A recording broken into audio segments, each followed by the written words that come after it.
ترمذی شریف کی حدیث حضرت انس رضی اللہ تعالیٰ عنہ سے روایت ہے، تاجدار مدینہ صلی اللہ علیہ وسلم نے ارشاد فرمایا، جسے آخرت کی فکر ہو اللہ تعالیٰ اس کا دل غنی کر دیتا ہے. جس کو آخرت کی فکر ہو اللہ اس کا دل غنی کر دیتا ہے. اور پھر آگے فرماتے ہیں اور اس کے بکھرے ہوئے کاموں کو اللہ جمع فرما دیتا ہے. آپ سمجھے نہیں اس بات کو؟ آپ کے پاس بہت کام ہے، کبھی ادھر کبھی ادھر، فرصت ہی نہیں، رات دن چلتے ہیں آپ فکر آخرت میں اپنا وقت لگائیں، آخرت کی سوچ میں اپنا وقت لگائیں اور عبادتوں میں ٹائم نکالیں. یقیناً یہ بکھرے ہوئے کاموں کو اللہ ایک جگہ جمع فرما دے گا، آپ کو تمام جمیلوں سے نکال دے گا، آپ کو اتنی دوڑ دھوپ سے آپ کو اللہ بچا لے گا، کیونکہ کارساز تو اللہ ہے، سب کچھ اللہ کے اختیار میں ہے. ان اللہ علی کل شیء قدیر، اللہ ہر چیز پر قادر ہے. میرا مولا چاہے تو تمہیں رات دن دوڑاتا رہے اور میرا مولا چاہے تو تمہیں سکون اور چین کی نیند بھی عطا فرما دے. تو اگر آپ الجھے ہوئے ہیں کاموں میں، اپنی الجھن آخرت کو بنا لے، آخرت کی فکر میں اپنا وقت لگائیں، اللہ تمہارے سارے بکھرے ہوئے کاموں کو جمع فرما دے گا.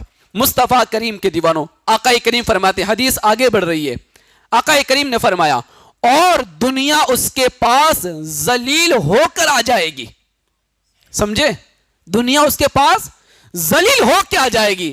یعنی جس دنیا کو حاصل کرنے میں تم چکر لگاتے ہو نا، اگر تم اللہ کی یاد میں اپنا دل لگا لو، یہ دنیا ذلیل اور رسوا ہو کر کے تیرے قدموں میں گرتی ہوئی نظر آئے گی. تجھے اسے ڈھونڈنے جانا نہیں پڑے گا، تجھے چکر نہیں لگانے پڑیں گے، وہ ذلیل ہو کے تیرے قدموں میں آ جائے گی. آپ نے دیکھا ہے اللہ والوں کو، لوگ بڑی بڑی گاڑیاں لے کر کے ان کے دروازوں پہ کھڑے رہتے ہیں. یہ کیا ہے؟ یہی تو ہے حضور کی حدیث کا مفہوم کہ جب تم اپنا وقت فکر آخرت میں لگا دو گے، یہ دنیا ذلیل ہو کر کے تمہارے قدموں میں آ کے کھڑی ہو جایا کرے گی. تو یہی ہے، دنیا ذلیل ہو کے آ جائے گی.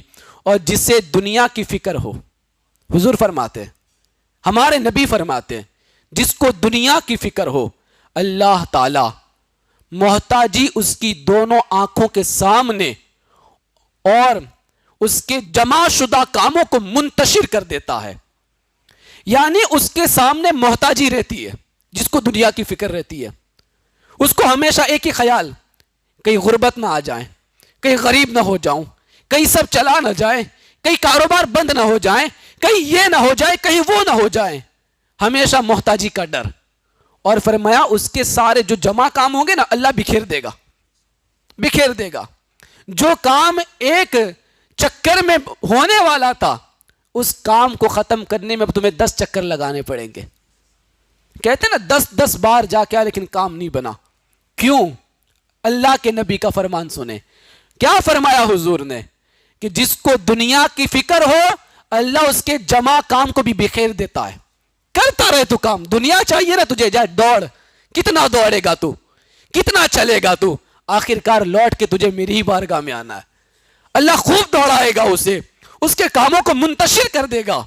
اور فرمایا اور دنیا کا مال بھی اسے اتنا ہی ملے گا جتنا کہ اس کے مقدر میں، اس کے مقدر میں. اب یہ نہیں کہ جو 50 چکر لگائے گا تو 50 کروڑ کما لے گا. جو مقدر میں لکھا ہے وہی ملنے والا ہے اسے، اس سے زیادہ ملنے والا تو ہے ہی نہیں اسے. یہ ایک حدیث پاک سنیں. آئیے دوسری حدیث سنیں.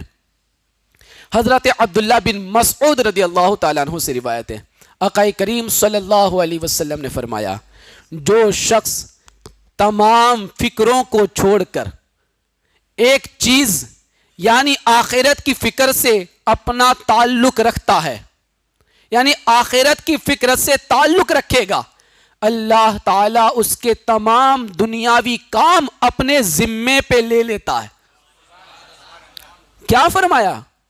آقا فرماتے ہیں کہ جو تمام دنیا کے کاموں کی فکر چھوڑ دے اور آخرت کی فکر کرتا رہے، اللہ تعالیٰ اس کے دنیا کے تمام کاموں کی ذمہ داری خود لے لیتا ہے. خود اللہ تعالیٰ اس کے کاموں کی ذمہ داری لے لے گا. اور جو دنیاوی فکر میں مبتلا ہو جائے گا، جو دنیا میں لگا رہے گا، تو اللہ تعالیٰ کو کچھ پرواہ نہیں ایسے بندے کی، خواہ وہ کہیں پر بھی جا کے مر جائیں، کہیں پر بھی جا کے مر جائیں، اللہ کو کوئی پرواہ نہیں اس بندے کی۔ تیسری حدیث سن لیں، حضرت ابو ہریرہ سے روایت ہے، آقا کریم صلی اللہ علیہ وسلم نے فرمایا، اللہ تعالیٰ ارشاد فرماتا ہے، اے انسان تو میری عبادت کے لیے فارغ ہو جا۔ کیا فرمایا؟ اے انسان تو میری عبادت کے لیے فارغ ہو جا، میں تیرا سینہ غنا سے بھر دوں گا اور تیری محتاجی کا دروازہ میں بند کر دوں گا۔ یعنی جس غریبی کا تجھے ڈر ہے نا، تو میرے لیے ہو جا، اس دروازے کو میں بند کر دوں گا، محتاجی کا دروازہ میں بند کر دوں گا۔ اور اگر تو ایسا نہ کرے تو تیرے دونوں ہاتھ مشاغل سے بھر دوں گا۔ مشاغل مطلب کاموں سے بھر دوں گا، خوب کام آئیں گے۔ تم کہو گے یار اتنا کام ہے کہ وقت نہیں ملتا، میں کاموں سے بھر دوں گا اور تیری محتاجی کا دروازہ بند نہ کروں گا، تو رات دن کام کرتا رہے گا لیکن تو پھر بھی آخری رات تک روتا رہے گا کہ میں غریب کا غریب رہا، میں محتاج کا محتاج رہا۔ بیماریاں تیرا پیچھا نہ چھوڑے، پریشانیاں تیرا پیچھا نہ چھوڑے۔ مصطفیٰ کریم کے دیوانوں، تو کیا فائدہ اس دنیا سے دل لگانے کا جو ہمیں محتاجی سے دور نہ کرے۔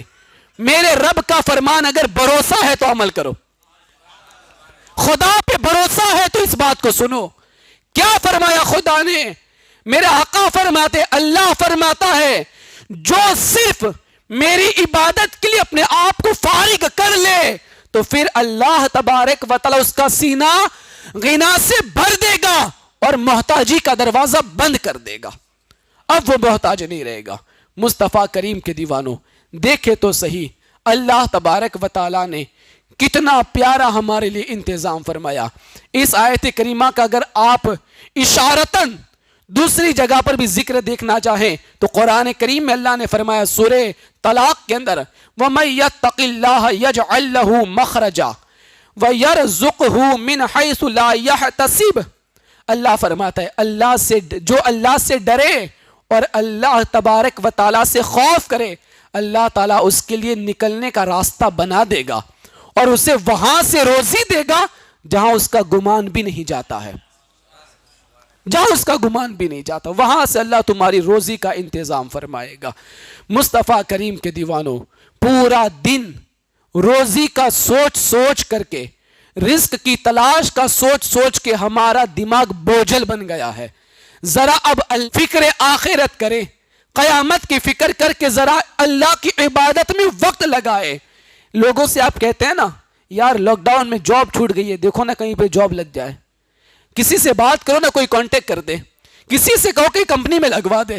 مصطفیٰ کریم کے دیوانوں، اتنی منت اور سماجت اگر خدا سے کر لیتے، اتنی منت اور اتنی سماجت خدا سے کر لیتے، اتنے ہاتھ خدا کی بارگاہ میں پھیلا لیتے تو اللہ تعالیٰ غیب سے تیری رزق کا انتظام فرما دیتا۔ لوگوں سے کہہ کے کیا فائدہ، کیونکہ رزاق تو خدا ہے، رزاق تو خدا ہے، رزاق تو خدا ہے۔ اپنی روزی کی فکر سے زیادہ اپنے آخرت کی فکر میں اپنا وقت لگائے۔ اللہ سے دعا کرے مولا ہمیں اس پر عمل کی توفیق عطا فرمائے۔